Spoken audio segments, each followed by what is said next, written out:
Hello, Andre. I am recording for the final video. This will be part 1. In this part, I will be covering the engine core itself, the asset managers, the time manager. Alright, let's get started. So, first things first, you wanted to see the full header. Here it is. The main game loop is located down here in Update and Draw.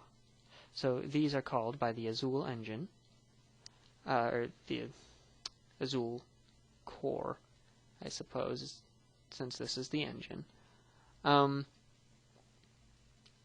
Yes, so this is using primarily, that's just feeding that into there so that I could check it when I was debugging. Anyways, the main thing to, so, don't know why I'm tripping over myself so much. Initialize. Here's where you can set the window height and color of the background. Load content is where all of the managers are given their, all the asset managers are given their internals to manage, and also the first scene is created. The default scene, that is. Update is the primary game loop, in which it calls the current scene's update, processes time using the time manager, and executes the scene manager's broker if it needs to.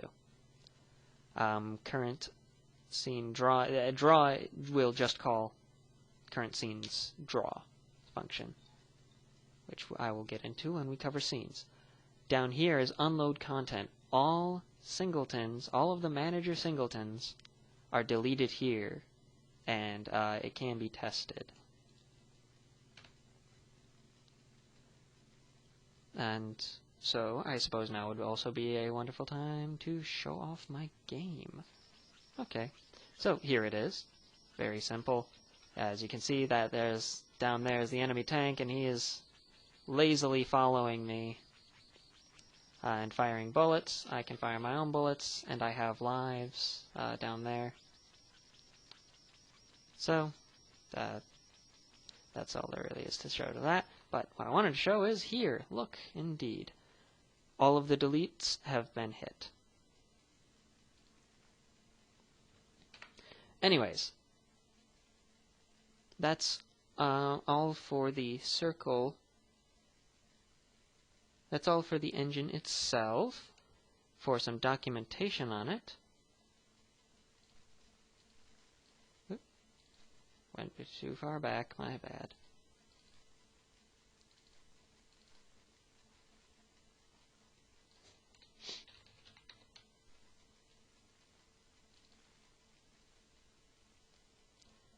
Go the documentation on the engine itself.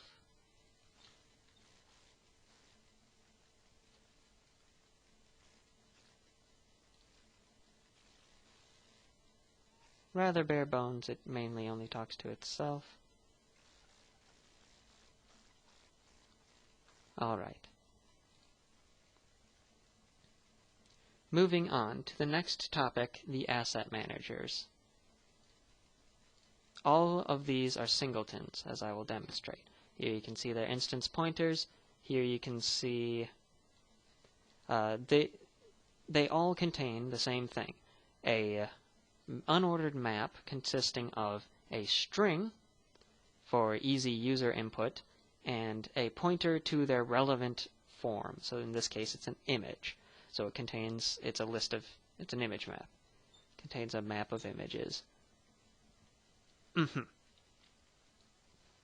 Now, these are the static variables that are used, or the static functions that are passed around and used by the actual internals, or by the actual user code.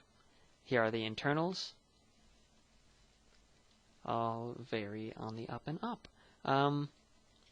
Here you can see the loading. This is simply creating a new image from the texture and dimensions given, which will be shown in load external resources at the end of all of this. Unload image is how you delete the images on the delete function, which delete, in this case, deletes the instance, and its destructor has a function delete map. Delete map loops through the map and removes everything from it, then clears the map. That is the same for all of them. They all have the same destructor. Get image returns the image, and that is a variant of get image for returning any errors that might occur. Alright, so that's enough for the images. Onto the models. Models, of course, have their map here.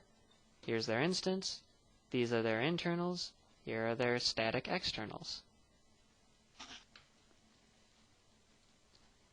And as you can tell by all the commenting, there's going to be a bit more on the documentation for these managers. Anyways, let's take a look at the CPP. So instance is set to null. Could be null pointer as well. This one creates a new model and then adds it to the map using InPlace with a string as the ID. Unload model removes the model and erases it. And then delete map is a serialized version of unload model, just like the image manager. Alright, onto the shader manager. Shader manager is also the full CPP. So unordered map, instance, setting up the instance, internals, externals, including that same delete that the other two had, which is used in the primary engine. Right, so creates a shader object, stores it, can remove individual shader objects, or can blanket remove them. Returns a shader object when given an ID.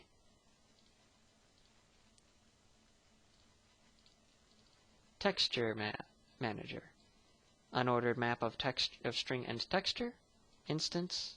Static instance function.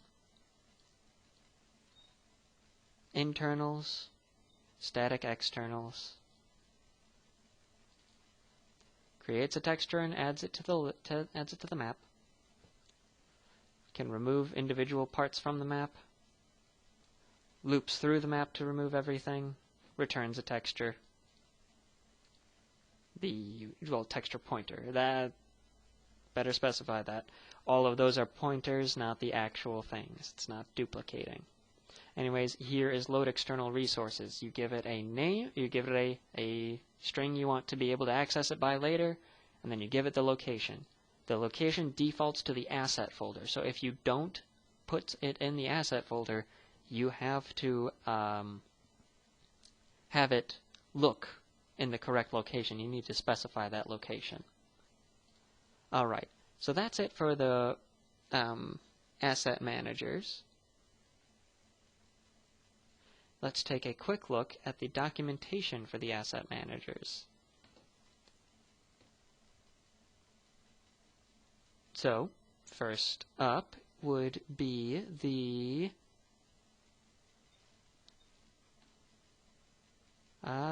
texture manager. Here it is.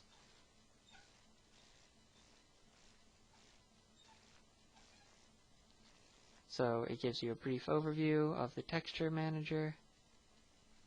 Same for the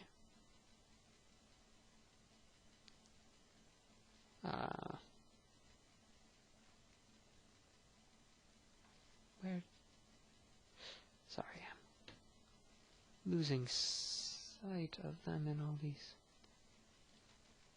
Oh.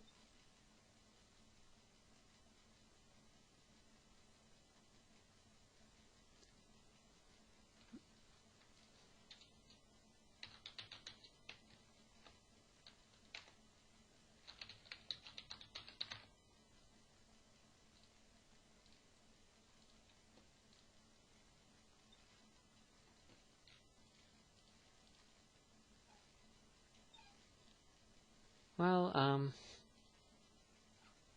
odd. Can't seem to find the model. Sure, I'm just overlooking it.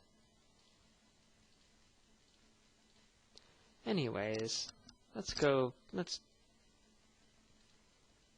speed things along. So, space frigate, so load textures, same thing. Load shaders, same thing. Images do need a second thing, which is a rectangle describing how large the image is supposed to be. In this case, it's deriving it from the stitch texture. But that's really all there is for that. Anywho, on to the last part for this video, Time Manager. Something I could really use. Here is the full thing, statics,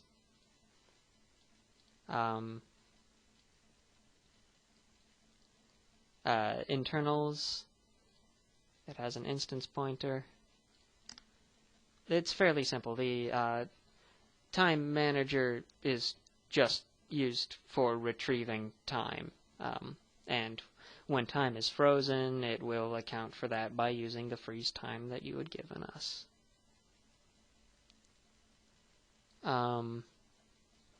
So that is all for this part. I will see you in the next one.